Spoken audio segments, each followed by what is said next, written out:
El próximo 1 de julio, los mexicanos que viven en el exterior podrán por tercera ocasión ejercer su voto en los comicios federales. La población mexicana que es residente en el extranjero votó por primera vez en las elecciones de 2006, tras varios años de lucha por parte de organizaciones civiles y de migrantes para lograr el reconocimiento de los derechos extraterritoriales de los connacionales. A pesar de que el tema del voto de los mexicanos en el extranjero es relevante, este se ha caracterizado por una muy baja participación.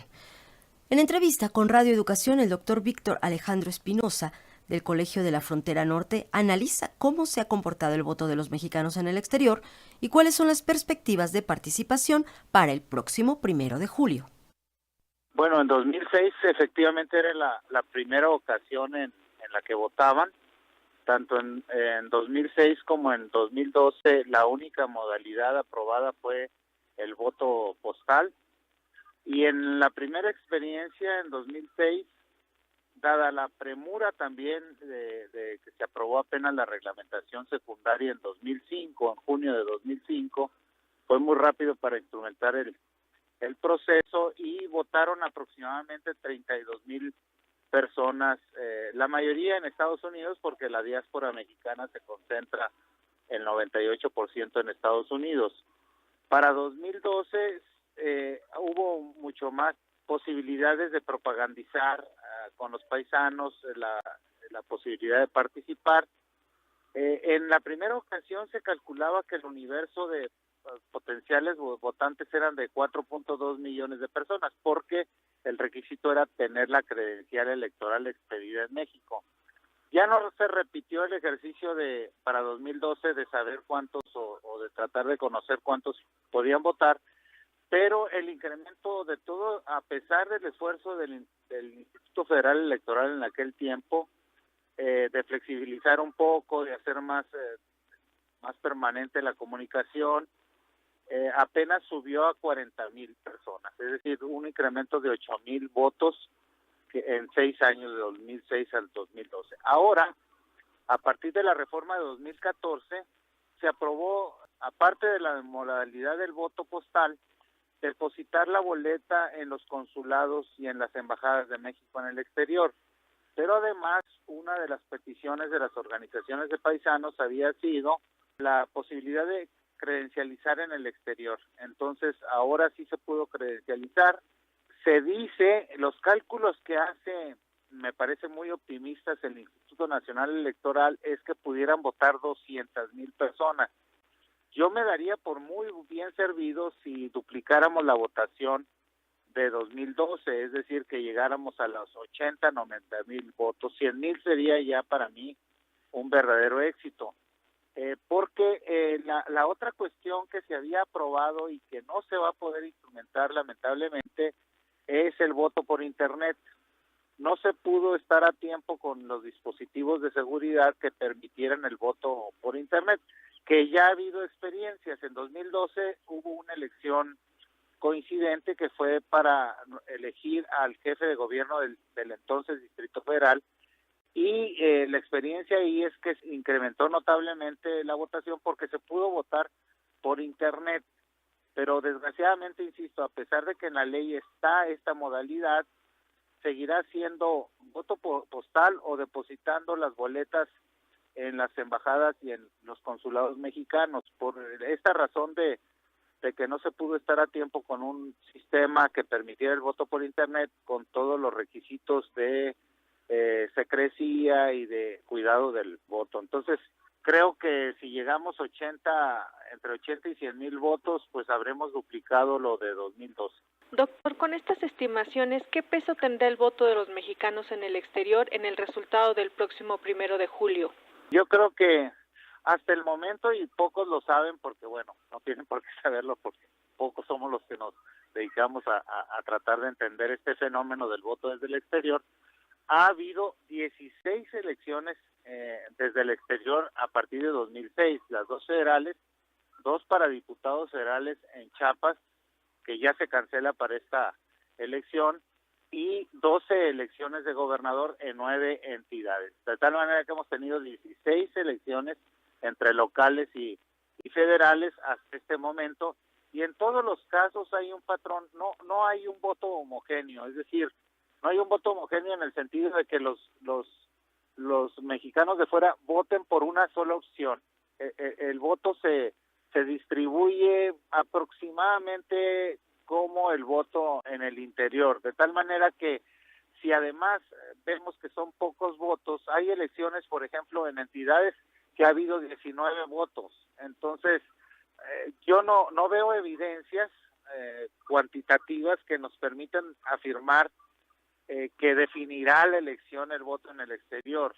Es un voto, y eso sí es interesante, muy antipriista, por las razones de la diáspora. La mayoría se va por razones económicas, pero no hay un voto que diga uno van a votar por esta opción más que por la otra. Insisto, si fuera una elección muy competida como la va a ser, pero en donde hubiera mucha abstención interior, en donde las diferencias fueran menores, digamos, menos de 20,000, 30,000 votos, a lo mejor sí pudiéramos estar hablando de un voto decisivo desde el exterior, pero no veo esas condiciones como yo creo que va a haber una amplia participación interior por todo lo que está en juego, ¿no? Porque no solo es la elección presidencial, hay que recordar que hay 30 elecciones locales de manera simultánea, solamente 2 entidades no la tienen.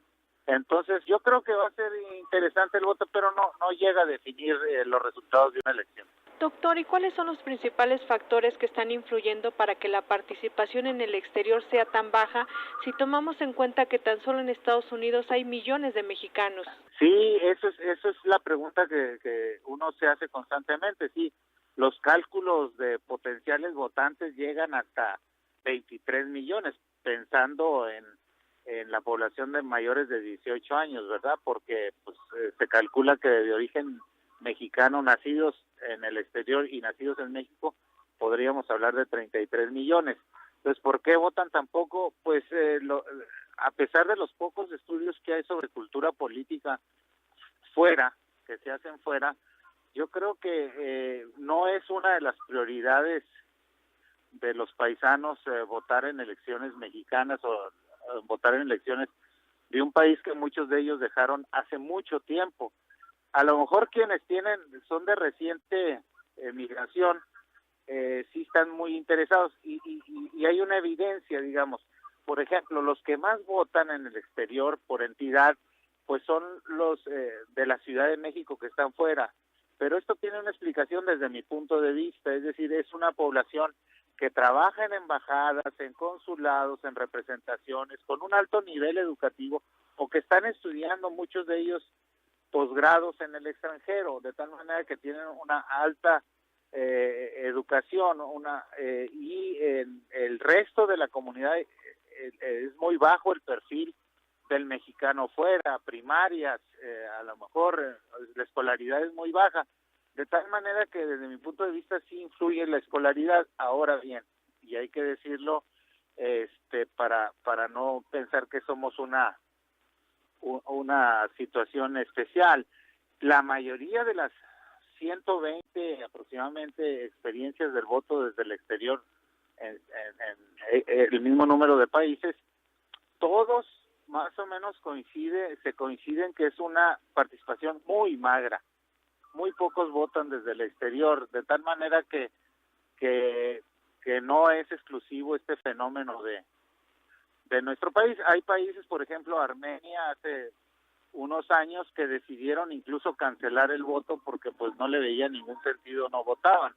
Entonces, insisto, no es una exclusividad de los mexicanos de fuera, quizás están con otros intereses, con otras necesidades, jerarquizan de otra forma sus problemas, porque están en el exterior, están sobreviviendo.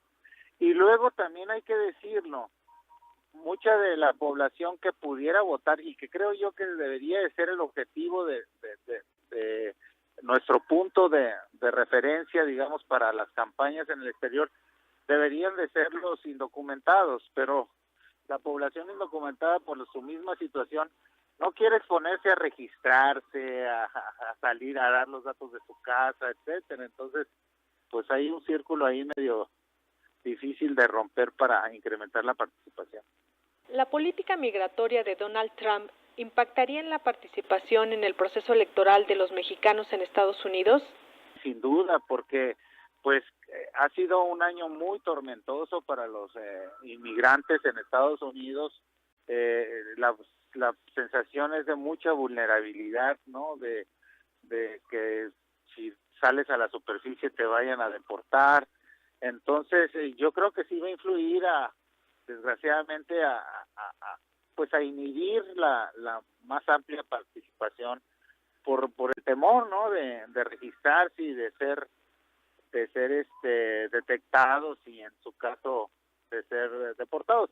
Estamos viendo el fenómeno de los DACA, ¿no? Que son personas con altísima escolaridad que crecieron allá y un día sí y un día no, pues hay ataques por parte del Poder Ejecutivo de Estados Unidos. Entonces, imagínense la vulnerabilidad que sienten los indocumentados, por ejemplo, ¿no?